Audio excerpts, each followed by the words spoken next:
Hey folks, what's up? This is Adam here. I can't see the guy. Still carrying on with this fucking franchise, this Home Alone franchise, and after reviewing Home Alone 4, Taking Back the House, it completely burnt me out.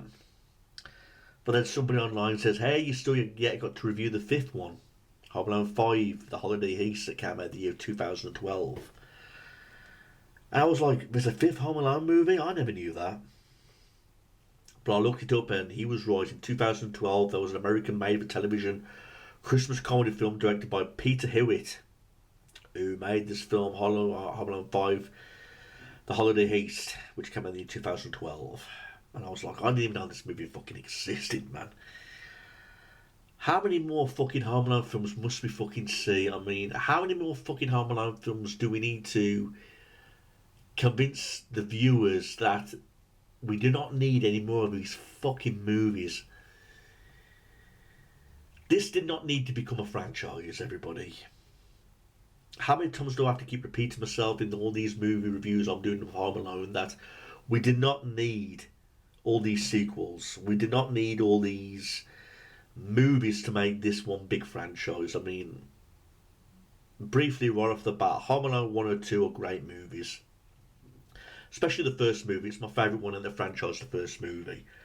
With that being said, the second movie, although it's a solid movie, it wasn't really needed, but it was a good sequel. And it was essentially the first movie made again. Even Macaulay Culkin said that. Home Alone 3, I don't like that movie, but it's a godsend movie compared to 4 in this movie, Home Alone 5. Home Alone 4 was fucking utter bullshit. We had the return of the McAllister family, Kevin McAllister, and Marv, played by that fucking French steward who can't even act if he fucking tried. And then we get to this movie, Home Alone 5, where it's about the Baxter family who move into this new house on the Christmas season in California, Maine. Forgive me, but while I'm watching this movie, I'm watching this while I'm face palming. Because I watched this film just moments ago for the first time, and while I'm watching this movie, I'm sighing. I'm like, fucking hell, how long is left? Is this movie going to go on for? Because I'm not a fan of this movie at all.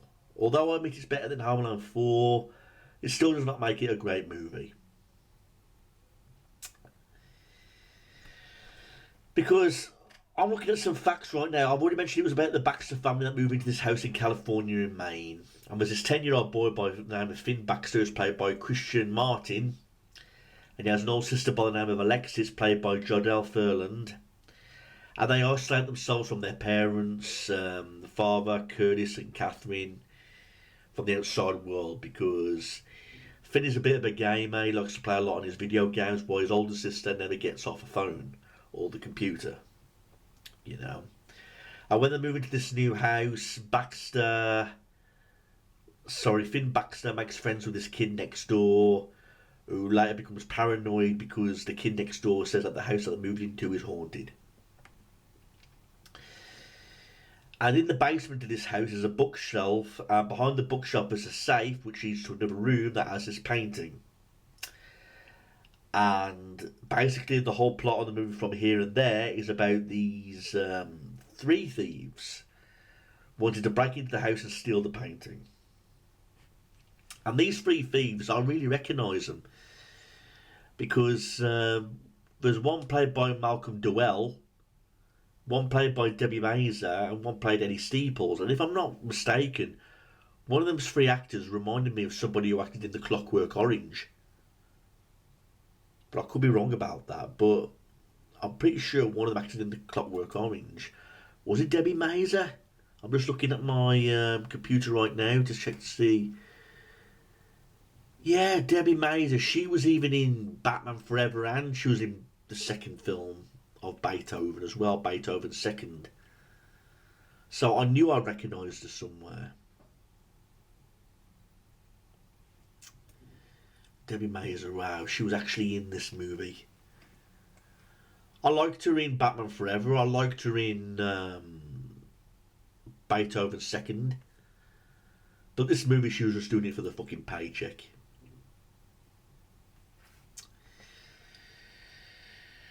Well, anyway, while the family leave to go for their Christmas shopping, I mean, what I don't get about this, it's called Home Alone, right? I think the people are starting to forget what that title actually means. Home Alone. It means you're alone in the house, all by yourself. No siblings, no friends, no helpers, no nothing. That obviously wasn't the case in Home Alone 4, because Kevin had the butler helping him. And it wasn't the case in this movie either, because the kid is, like I say, is so much of a gamer. And the sister's like so much obsessed with a phone, but we've got this other gamer who the kid is like socialising with online. And mostly it's about him trying to help him with the burglars, I suppose. But speaking of,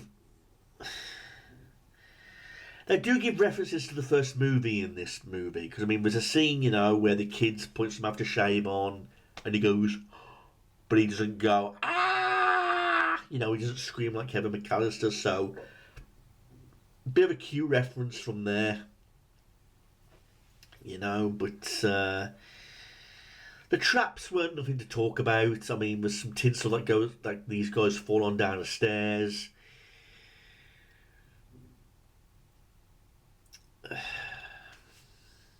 Forgive me if I'm feeling very drained. This movie was not good. It was not good. I mean, it beats Home Alone 4. I suppose, because at least in this they're trying. I mean, I'm not taking any away from the kid personally, Phil Baxter, but, you know, he wasn't like the best in the leading role of all the Home Alone actors. At least you can say Macaulay Culkin had like a charm to him. But one thing about these burglars that are in these Home Alone movies, there seems to be like no special bondage between them, like Daniel Stern and Joe Pesci.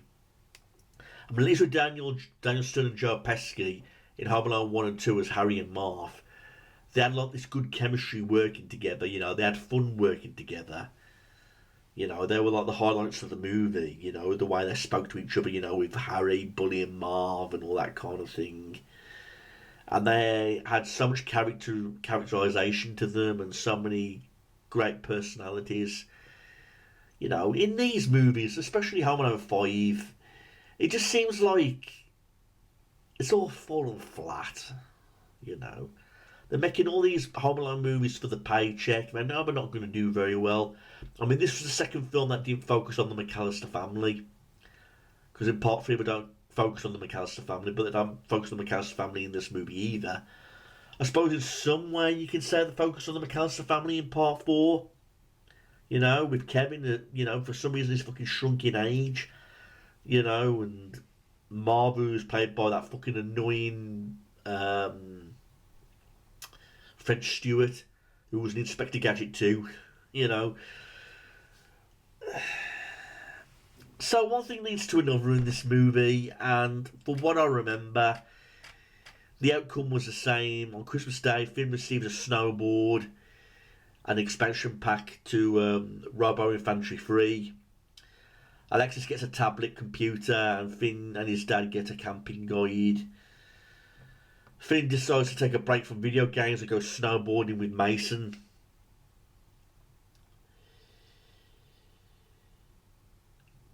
But it just seems like these burglars are like so obsessed with getting this painting out of this mansion, while the whole time the kid thinks it's haunted because all the scares were put onto him from these from the kid neighbour. I mean, I will state a few facts about this movie before I wrap this rant up.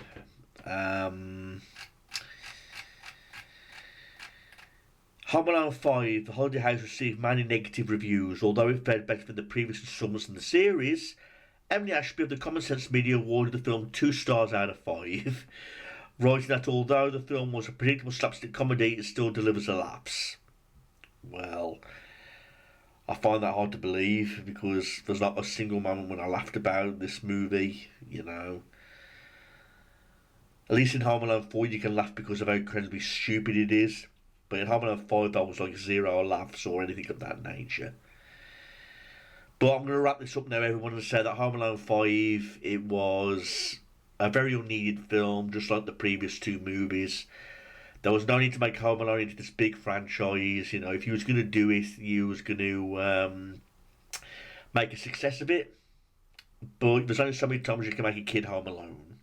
But now it's got up to the point where Home Alone does not mean anything because the kids aren't actually home alone when these burglaries take place. You know, they've either got some siblings with them, or some friends, or some butlers, or whatever the fuck. You know, it just doesn't make sense anymore. So I'm going to wrap this up right now saying, fuck it's over. Yes, I know there's a sequel. I know there's a fucking remake, or whatever the fuck you want to call it, called Home Sweet Home Alone. Whether I'll review that movie, I have no fucking idea. I know I reviewed it in the past. In fact, I think I've got a re-review. I might just re-upload that because I can't be asked to sit through that fucking painful shit again. So I'm gonna wrap it up now and say that's this rant over and done with. Home Alone 5, Holiday Heist, not a good film, you know. So thanks for watching this, everyone. Peace out.